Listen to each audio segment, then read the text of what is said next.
This now concludes our module on identification. So between the last module and this one, specification and identification, you now are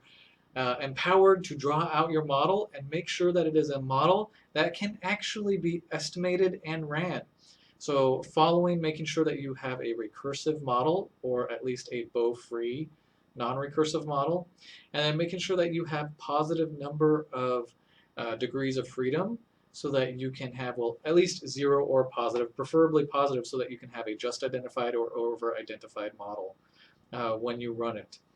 So as you have done your readings, you probably saw in the Klein article or in the Klein chapters that when you have a non-recursive model, identification becomes very complex and difficult to do.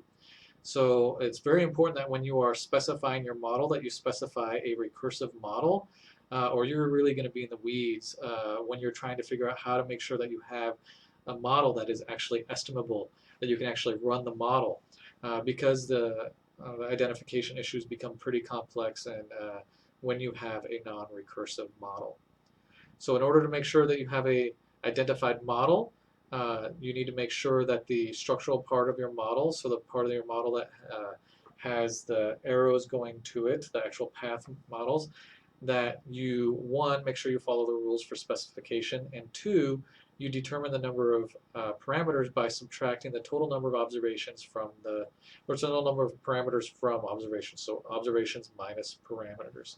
You find your observations by following the formula of p times p plus 1 divided by 2, and where p is the total number of manifest variables in your model. And then in order to determine the total number of observations, you total up your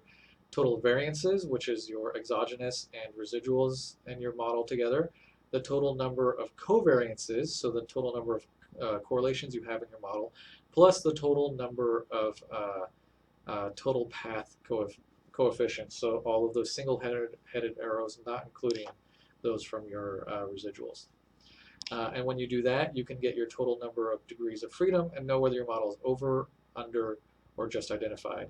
Under-identified models will have a negative degrees of freedom and will not be estimable because there are